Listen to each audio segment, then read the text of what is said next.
Our top story is about that gasoline. It's about why words matter, how casual racism can swiftly be punished in 2018, and why, even in the Trump era, it is not always safe out here for Trumpism. Today began with Roseanne Barr, who is, of course, in charge of the top-rated network sitcom, a reboot for the Trump era, and a long track record of getting away with or even being rewarded for her many offensive tirades. Well, tonight, something different. The day wrapping up with Roseanne writing herself back into history. Literally, her show is now history again, canceled for her racist attack on former Obama advisor Valerie Jarrett. Her career is history. Her powerhouse agents dropping her late today, and her long-running attempts to throw out vitriol and then say it's a joke, that's history too. You can see here her original tweet likening Valerie Jarrett to the baby of the Planet of the Apes and the Muslim Brotherhood, and her bad joke apology 5 hours later, not enough to stave off any of these consequences.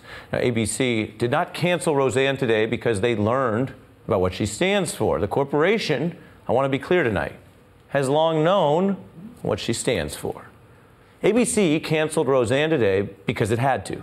Now, Valerie Jarrett spoke to MSNBC tonight about the decision, and note that while Roseanne may have wrongly and narrowly viewed Miss Jarrett through strictly a racial lens, in these new comments I'm about to show you, Jarrett emphasizes she has more power than many other people in this country. She has more defenders and more friends and more followers, so that while racism is always, of course, wrong, whether it is casual or formal, systemic or offered as some kind of, quote, bad joke, Valerie Jarrett is telling us all tonight she's actually more concerned about the insidious and damaging impact of this kind of racism on so many other people living through all of this right now. I think we have to turn it into a teaching moment. I'm fine. I'm worried about all the people out there who don't have a circle of friends and followers who come right to their defense. The person who's walking down the street minding their own business and they see somebody cling to their purse or want to cross the street. Or every black parent I know who has a boy who has to sit down and have a conversation, the talk, as we call it. And those, as you say, those ordinary examples of racism that happen every single day. And I think that's why I'm so glad to be here this evening talking with all of you. To be here this evening, she is referencing this discussion of civil rights and race relations with Joy Reid and Chris Hayes that airs tonight. Now, it could not, of course, have been specifically timed for this latest umbrage. But it's a sour, if obvious, thing to note that just about any week there'd be something to discuss. Consider that just this month, the NFL has barred its players from kneeling on the field to protest racist police brutality. The two African-American men were arrested at a Starbucks in Philadelphia while waiting inside for a friend. An employee called the police, and we know what happened after that. That this month we also saw the release of such familiar body cam footage, again showing the arrest and this time a tasing of an NBA player, Sterling Brown. This was after he was walking out of a drugstore, apparently peacefully, the mayor condemning his own police in that incident. Or consider that this year alone, at least 9 unarmed African-American men have already been killed by police. That is a wider context as these comments reverberate. I am joined by the Reverend Al Sharpton, who's host of MSNBC's Politics Nation and was with Miss Jarrett earlier today. Comedian Chuck Nice, who's guest hosted The View on ABC, as well as Aisha Moody Mills, a strategist and analyst. Reverend Sharpton, I wonder if you could begin by talking to us and educating us about the point that Valerie Jarrett made, because she was asked about racist comments against her. But she broadened it immediately to what she called the talk, the fact that people in this country who happen to be black live and operate in fear of being killed for no reason, that this casual racism, if we want to call it that, these Roseanne tweets, exist in a much more harrowing context every single day for many people. If you could start there and then tell us whatever else you want about what you saw today being out there. Well, I think that what Ms. Jarrett was raising is that when she was attacked in very racial terms, compared to an ape, I mean, we're back to blacks being monkeys, many of us came out right away, certainly I did and others, saying that ABC had to deal with it. But what she was saying is, what about ordinary, average, unknown blacks that have to go through this every day? Or people of other races or persuasions, meaning religious beliefs or whatever. and that we've got to deal with this as a systematic problem that is not held accountable. And I think that's part of the town hall meeting that Chris and Joy and I and Ms. Jarrett were a part of here in Philadelphia that are aired tonight, is that this is an everyday thing, but the danger of what we saw with Roseanne is the normalizing of it at a high level. Roseanne is not a comedian in a nightclub. She is a #1 television artist. She is a defender of this president. And one of the things I think we need to understand is we knew that racism hadn't gone anywhere, but it's been emboldened by a president that built his career on birtherism, which in itself was race-based, and has given these dog whistles that empowers someone like Roseanne, but reality set in because ABC cannot do business and continue to have somebody like that as their lead show.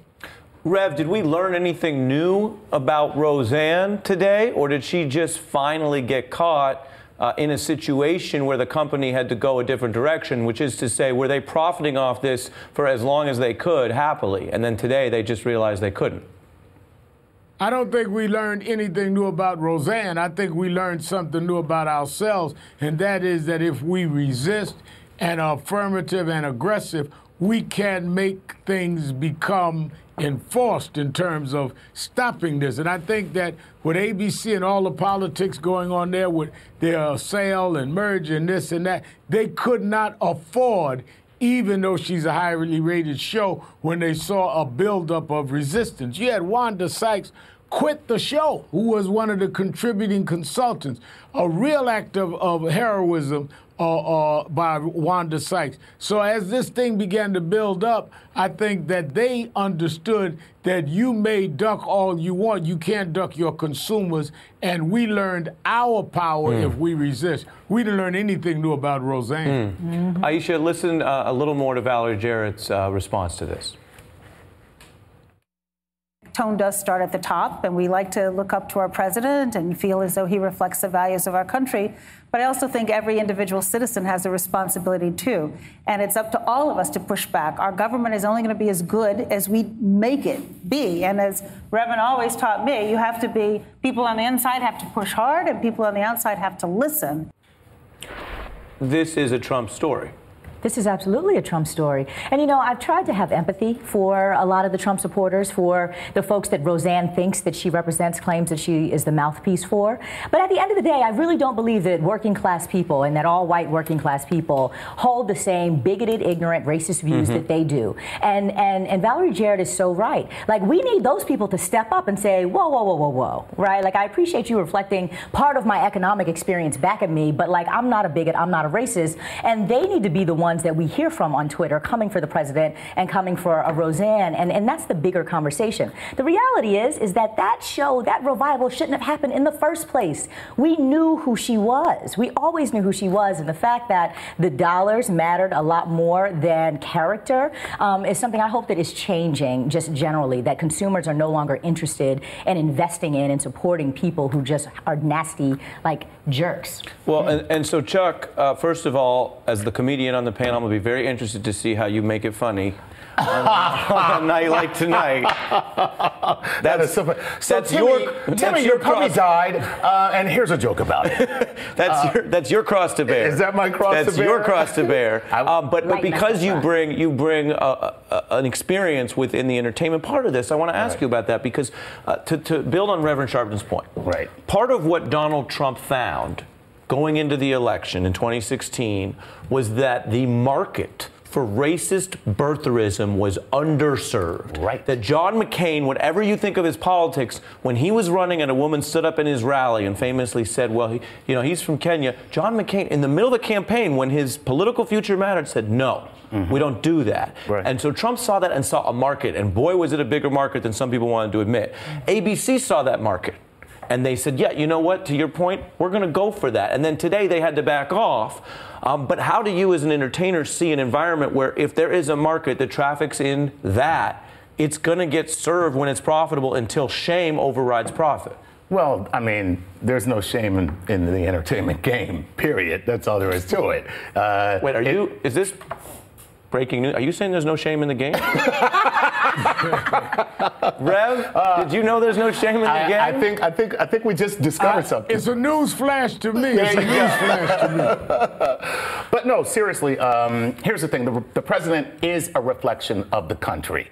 Unfortunately, what we don't want to do is look in that mirror. So when you look at America, the president represents a very significant part of this country that is indeed racist, that is indeed bigoted, that is indeed hateful. Now, here's the problem. You can't apologize for being that, okay? You apologize for stepping on somebody's foot because you're genuinely sorry and then you move on. But you can't apologize for being a bigot. You have to repent.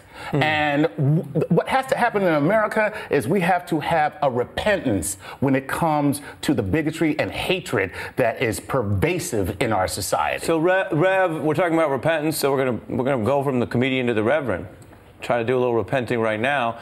I wonder if you could build on what Chuck's saying, because there is a sort of a tequila theory of Donald Trump, that the country has all this tequila through the election. It wakes up, it says, okay, that happened. And then did the tequila reveal who we really are? Or did it make us go further and farther and somehow be worse than we are? Because sometimes it can reveal truth and sometimes it can make you behave worse. And that America, and I'll say it because tonight's the kind of night to talk about it, white America needs to look at this and say, yeah, if you voted for Trump because you're pro-life and Hillary was pro-choice and that's often the dividing line, then fine. Then you can explain that because you feel that way. But if you did traffic in Trump because you like this kind of Roseanne thing and you want to compare human beings to apes, we need to repent and deal with that before we go forward. I think that what we have seen is that a lot of this was there.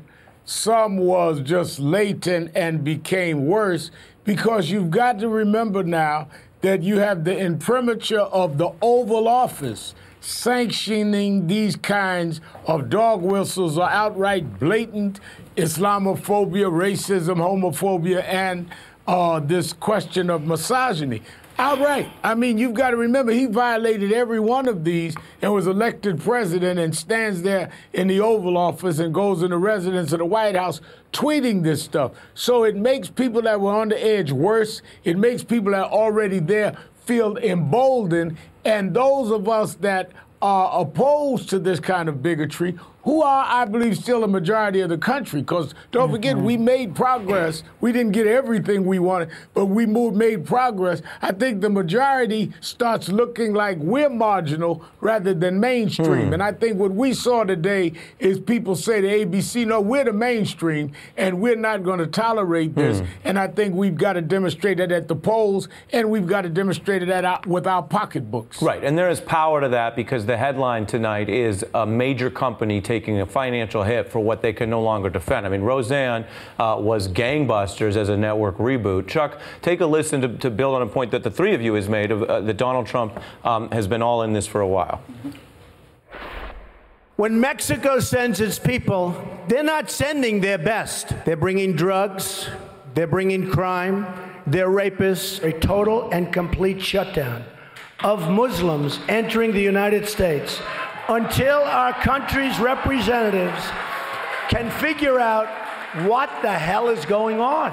You know what look at my African American over here. Look at him. You also had people that were very fine people on both sides. You had people in that group, excuse me. I want to meet that African American. That one. Yeah, that one guy. Look at my African American over there. I'm just saying. You know what? Here's the thing. Those aren't dog whistles. What he did was he turned the dog whistle into a public address system. And he screamed it loud and he screamed it clear. And you heard the cheers of the people who actually agree with that. And, you know, part of that is why the reason that he's president. But the cool thing is, thank God it's happened. It's out. It's out. It's out, okay? It's like America's out of the closet right now. The whole world is looking at us right now, okay? We are the drunk uncle at the cookout. That's all there is to it. There is no... They have tequila at the cookout? Yeah, tons of it. Okay. Well, and the people are rising up. I mean, if there's anything positive to come out of this, yes, like we're showing our true colors, but we're also seeing an entire nation that is moving, whether it be women, whether it be the immigrant community, whether it be just people of color in general, and of course, black people talking about how our lives matter. Like, we are mobilized, we are energized, and I think that, you know, Rev, who has been doing this work forever, could attest to the fact that this groundswell of energy isn't going anywhere, and I'm expecting that that's going to be what continues to move us forward, despite this little blip on the map of history. Right. It's a big story. It's a culture story. It's a politics story, and it's a financial story. So I think that's a fitting point to reflect on. Aisha Moody Mills and Chuck Nice, thank you both. Rev, stay with me. I have more to ask you about. You can also see the full discussion tonight with Joy Reid and Chris Hayes, and Rev is a part of it as well. Everyday Racism in America. That's 9 p.m. tonight. Now, coming up, WikiLeaks responding to exclusive reporting we did on Julian Assange and the Russia probe here on Friday. Also, Ivanka Trump's business gets a nice big boost from China as her dad makes a big concession to the Chinese government. We say on the corruption story. Another important thing on the beat tonight, Harvey Weinstein's lawyer now says the case is absurd. Well, I have an exclusive with an actress who accuses Weinstein of rape. That's on the show tonight. And new revelations about Trump's relationship with TMZ and the tabloid press. Where'd you get the showmanship from? Who are you? Who's Donald Trump? That is the longest interview I have ever done in my life, but and intense. I'm Ari Melber. You're watching The Beat on MSNBC.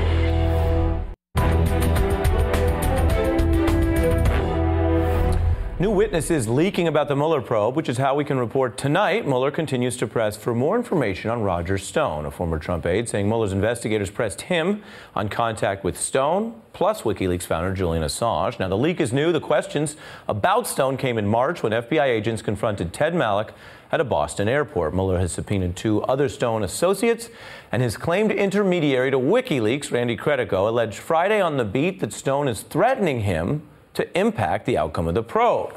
So where's Stone on all this? Well, the self-proclaimed provocateur has a message strategy, of course. He now argues any charges that could come would mean he has been framed. I, folks, have broken no laws and done nothing wrong, but I will be targeted in an effort to trump up charges against me to get me to turn on Donald Trump. Not happening. It is now abundantly clear that Special Counsel Robert Mueller intends to frame me on some conjured up, concocted offense in an effort to leverage my testimony against the President of the United States.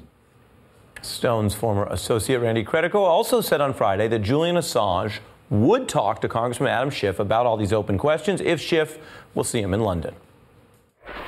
I went down there to ask him, if you want to get to the bottom of all this, then go to London. I had gone there with a mandate from Assange for Mr. Schiff to go over there and interview him. You have Julian Assange willing to speak to Adam Schiff's committee? Yes. He told me to talk to Schiff. When did he tell you that? Just before I went down there. It was a secret mission. And why does Assange, in your view, want to speak to Adam Schiff? Because he can clear it all up. He's ready to talk to Adam Schiff. If he wants to go over there, he's waiting for him. Now, whatever one thinks of the credibility of Stone or Credico or Assange, testimony is powerful. If Assange speaks, it could impact the Mueller probe. And Credico's statement made many headlines as soon as he got off the Beat set. It also drew a rebuttal from WikiLeaks. They say Assange speaks for himself. And a pretty firm statement from Adam Schiff, which doesn't deny that Credico relayed the offer, but adds the committee would be willing to interview Assange when he's in the U.S. in custody, not before. Now, note what's happening there. That is cold water on the offer, if there is an offer. But it's also a supremely odd statement from a congressional investigator, considering the U.S. has not publicly charged Assange with a crime, which means there's literally no current legal basis for him to be in custody in the U.S. I am joined by Wall Street Journal reporter Shelby Holliday, who's been all over this story, and former Watergate Special Prosecutor Nick Ackerman. Shelby, what do you think? There are a lot of interesting developments, and one thing as journalists we try to do is take each piece of evidence and see what it means. But it's very clear, as you report on this story, that there is likely a lot more evidence that we haven't seen. For example, these emails, we covered the story about Roger Stone telling Sam Nunberg he dined with Julian Assange. That was an email nobody had seen until we saw it, and it indicated some sort of contact, right? And then a few weeks later, we reported this story that Roger Stone was seeking damaging information about Hillary Clinton through his alleged back channel, Randy Credico. No one had seen that. So it's very possible that there are a lot more emails. There could be a lot more contact.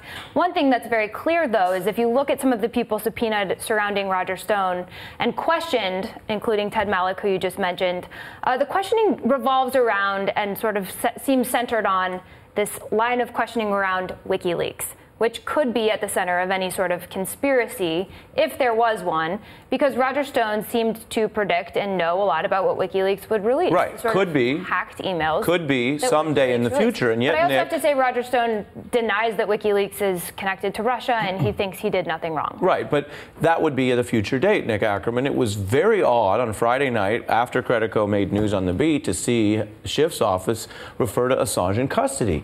There's no legal basis for him in custody right now. Not right now, but there may be a sealed indictment on Assange that hasn't been released. Do you think that's why they said that? Probably because he was involved in massive leaks of classified information for the U.S. But wouldn't that itself be somewhat inappropriate for Congress to gesture towards? I would think it's sealed so. For a reason. Right, I would think so, but I wouldn't be surprised if there is a sealed indictment somewhere on Julian Assange. Why did you read Adam Schiff to respond so strongly to that in that way? I think he must believe for some reason that Julian Assange, if he gets out, is going to be extradited to the United States.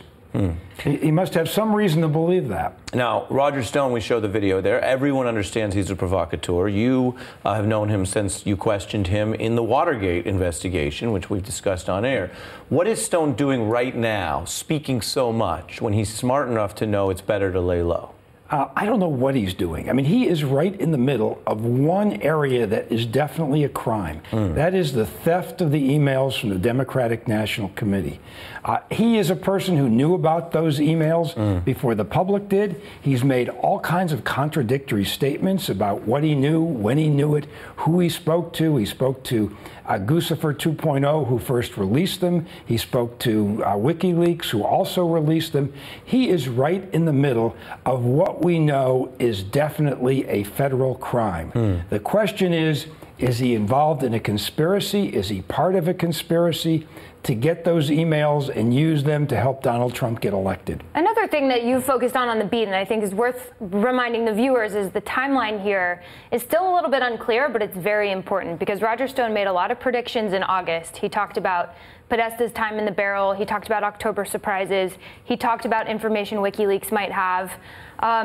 He says that Randy Credico was his back channel all along. And when he testified in front of the House committee, he said they asked him a specific question about August 12th. And his answer was related to Randy Credico being his back channel. Credico denies that he was and says he had no contact with Julian Assange or anyone at the embassy until August 25th, when Julian Assange did his radio show. So that leaves this major hole. If that is the truth, and we don't know for sure, that leaves this hole in the story of who did Roger Stone get this information from, and why would he have known it before? Which could Randy make him Credico look even worse. And I know I got to go. I know you're a big fan of Randy Credico's radio show, so you were probably listening at the time. Well, I enjoyed seeing him on the show just as much as I like seeing Roger Stone on Meet the Press and other various television shows. And, you know, as journalists, we can gauge some of those things that they're saying and compare it to emails that we have or other communications. Right, there's a lot of fact-checking going around with this crew. Shelby Holiday, Nick Ackerman, thank you both. Up ahead on the beat, ethics lawyers alarmed Ivanka Trump's fashion company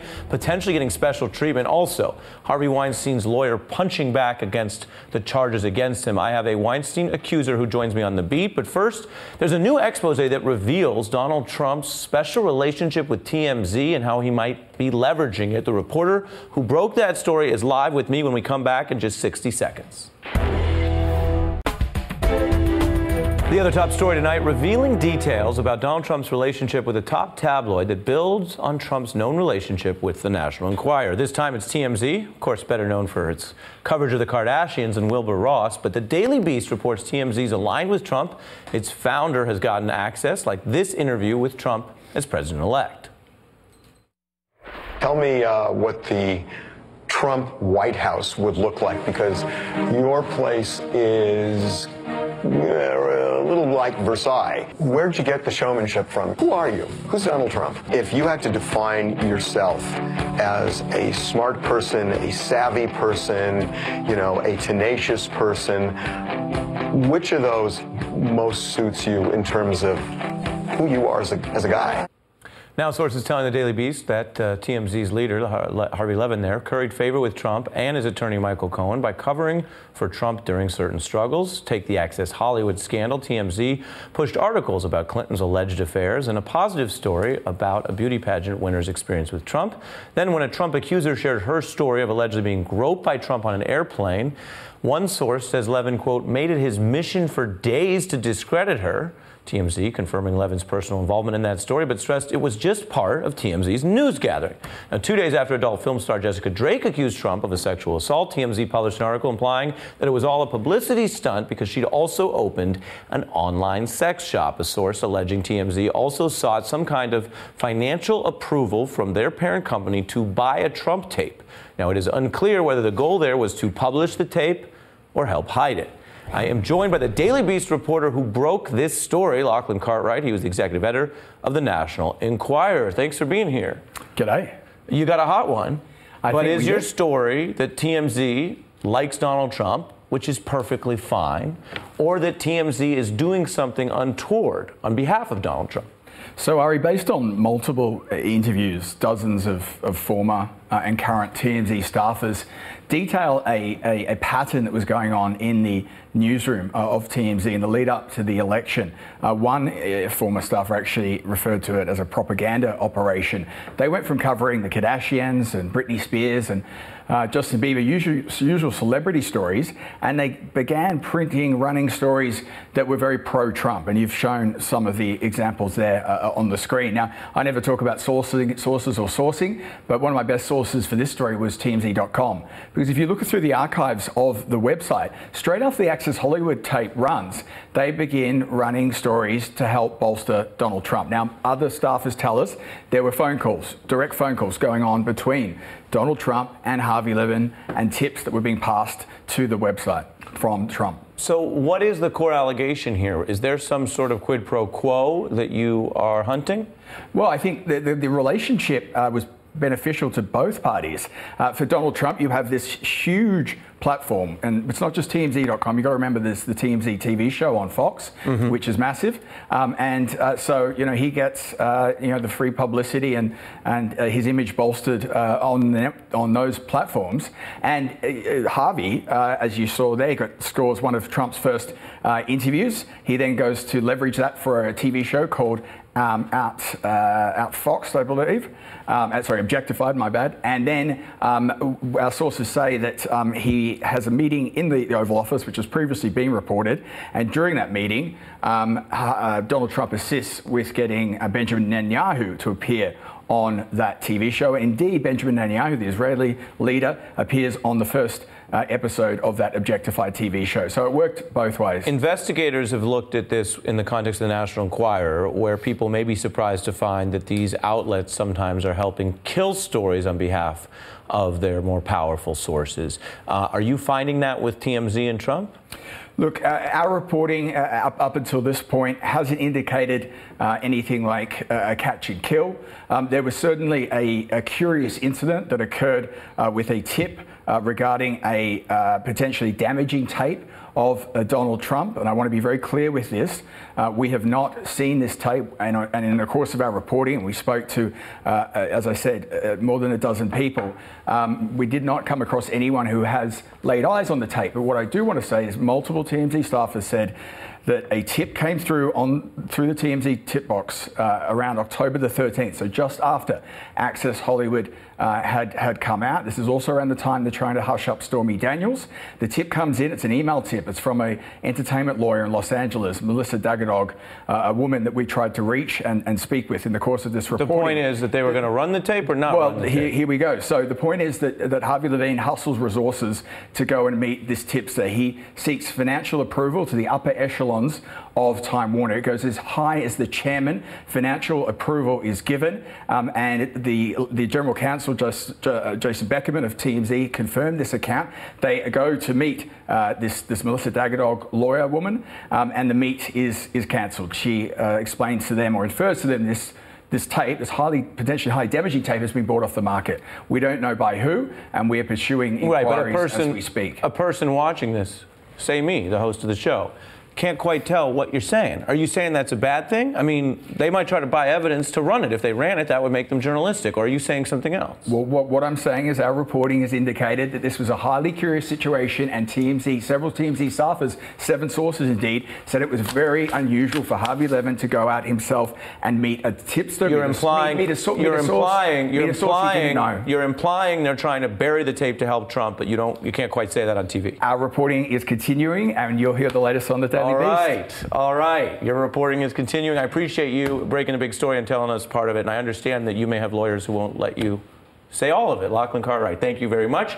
I want to turn to another story that's very important on the corruption beat. Ivanka Trump, China giving her 7 new trademarks on products. This includes housewares, cushions, baby blankets. This is then a week later, her dad makes a concession to the Chinese government, easing restrictions on a Chinese tech company that had been sanctioned for doing business with countries like Iran and North Korea that Trump says he wants to be tough on. Now, Ivanka, of course, also works in the White House.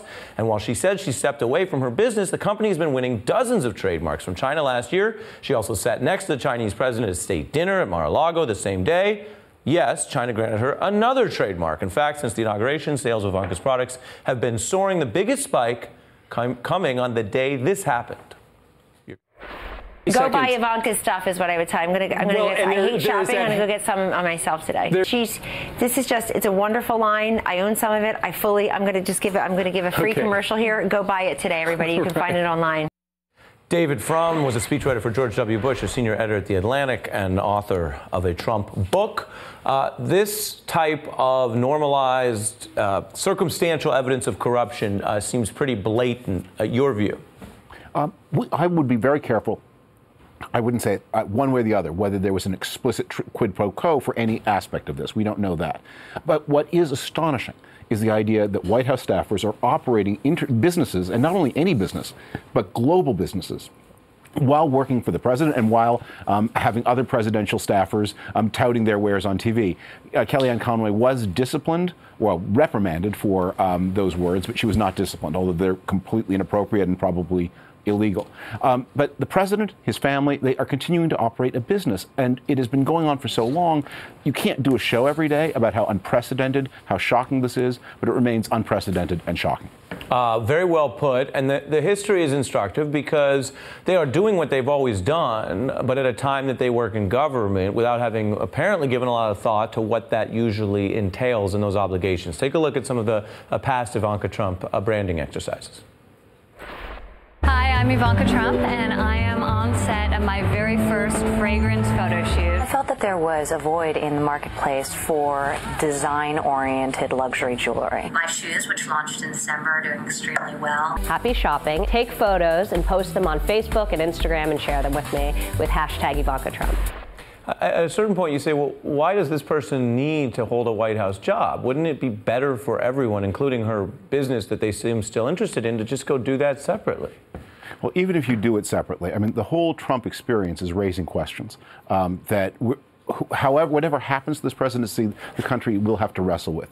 In other authoritarian and semi-authoritarian countries, it's pretty common for corruption to be eroded not to the head of state directly, but to members of the family. The son, the son-in-law, the daughter, the daughter-in-law will become the richest people in the country. The United States has historically not done very much to impose ethical standards on those members of the president's family who don't work for the president. If Ivanka and Jared Kushner had not made the mistake of going to the White House, they could right now do all kinds of astonishing Kazakh things and have no scrutiny of it. So we may need, given this experience, to really rethink this. But at the moment, the fact is Jared Kushner and Ivanka Trump are government employees, as is President Donald Trump, by the way. He's also a White House employee. And all of them are operating. Donald Trump professes not to operate it, but just to be the beneficiary of it, although he knows where the money's coming from. But Jared and Ivanka are operating businesses. And just briefly, the word there is Kazakh. Is that right? Well, because Kazakhstan is probably one of the most famous cases where the family of the head of state has become enormously wealthy. And what happens in Kazakhstan doesn't always stay in Kazakhstan. It turns out there's a lot to learn from Kazakhstan. Who knew? David Frum, we always learn a lot from you. Thank you very much. Thank you very much. Up ahead, we're going to take a turn to an important story that we've been covering on The Beat. Harvey Weinstein's lawyer in court trying to defend him. And I am joined for an exclusive interview with an actress who accuses Weinstein of rape. That's ahead.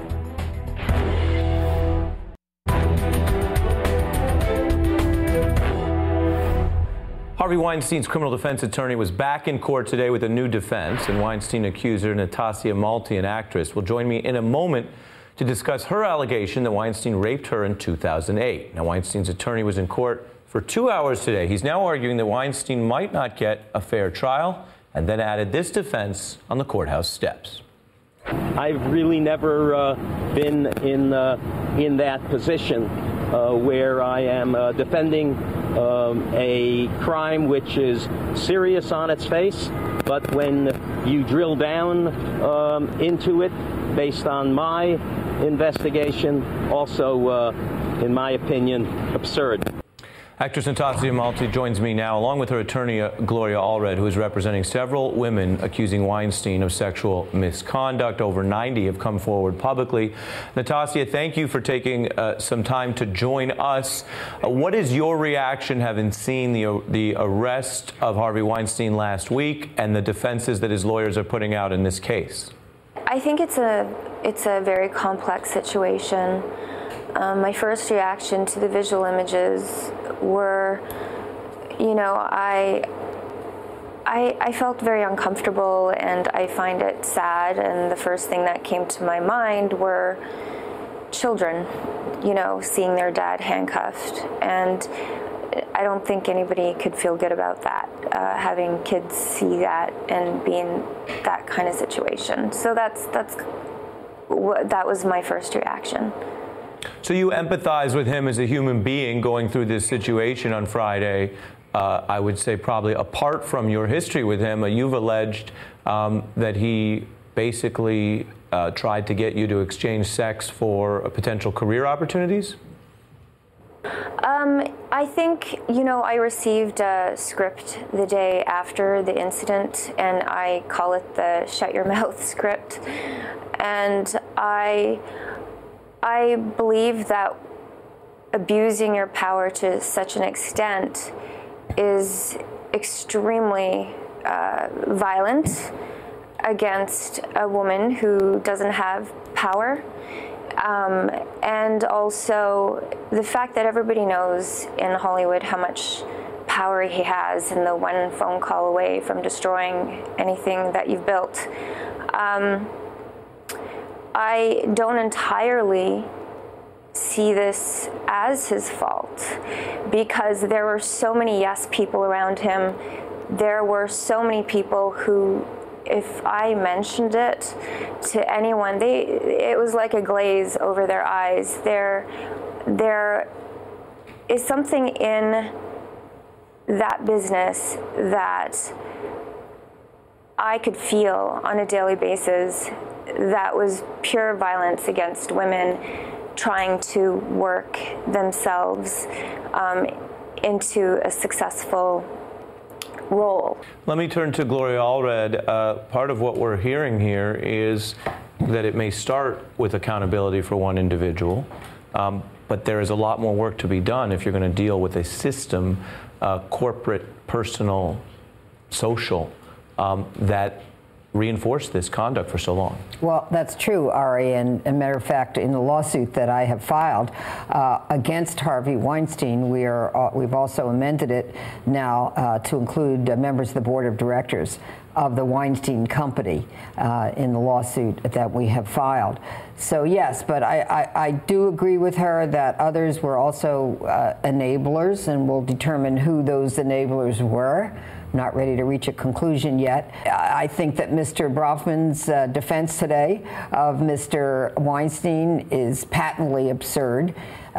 even if a woman had a 10-year consensual relationship, and I don't know that she did because I don't know those facts involving that particular alleged victim and I don't represent her, but even if that were true, it doesn't mean that on any individual time or occasion she can't say no, and that no must be listened to.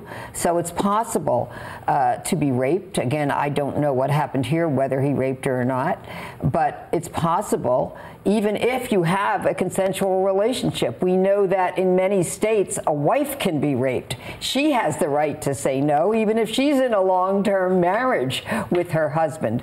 So I don't know what he's getting to. It may be that he's just, clutching at straws, trying to think of some kind of defense, casting couch. I don't know what he's going to bring to bear, but I think it's going to be tough for him as a defense attorney. And Natasha, final question to you. What would justice look like here in the case of Weinstein, in your view? You know, I have a very huge imagination, and I sometimes look at the world through other kinds of glasses, and you know, I don't believe how criminals are treated in the United States and anywhere. The jail system, I find that to be a very outdated system, and I would like it to be more of nurturing and rehabilitation for people who make wrongs. I in my own brain have thought anyone who conducted and contributed to this terrible culture towards women should dedicate their life to fixing that wrong. Gloria Allred and Natasha Malta, thank you both very much. Thank you. Up next, Kellyanne Conway says it's time to stop talking about 2016. I have an explanation about where she got that wrong with some tape next. The Russia probe gets lots of attention. It could be the biggest scandal since Watergate, but like any investigation, it is about the past. Trump aides say when Democrats play up Russia, they're basically wasting time talking about a past election. Every time they talk about this, they are talking about the 2016 election. And so we don't want to talk about the 2016 election. Conway does have a point. Democrats did lose the Electoral College in 2016, and they might need a broader message for 2018 than relitigating the past.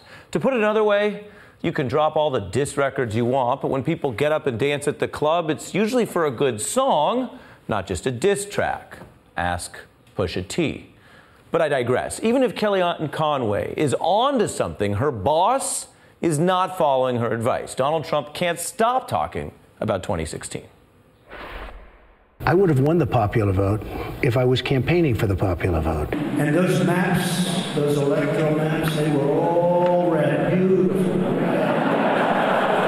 In the last election, we defied every expectation and totally proved the pundits wrong. Trump actually spent this Memorial Day weekend talking about why Hillary lost and why Obama thought she was going to win. Just imagine if someone actually counted how much Trump brags about the 2016 victory. It would take forever.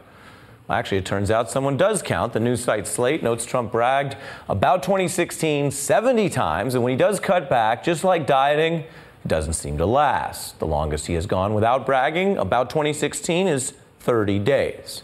Now, the bragging is, of course, the public part. There's also signs that Donald Trump focuses on 2016 as a kind of self-care. He keeps red maps showing his victory around the office for personal moral support. So yes, Kellyanne Conway may be right that obsessing about the past can get excessive. Now, who's going to tell him?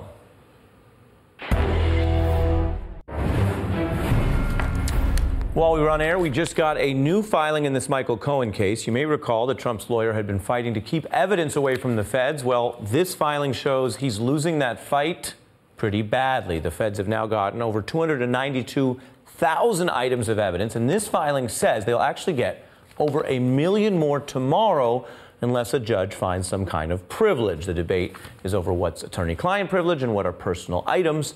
But what we're seeing in these filings day by day is that most of the evidence on Michael Cohen is going to the feds. Now, Hey, it's Chris Hayes from MSNBC. You know, every day I come to the office and we make a television show. And every day I think to myself, there's so much more I want to talk about. And so this is our podcast. It's called Why Is This Happening? And the whole idea behind it is to get to the root of the things that we see play out every day. They're driven by big ideas. Each week, I sit down with a person uniquely suited to explain why this is happening. New episodes of Why Is This Happening? Every Tuesday. Listen for free wherever you get your podcasts.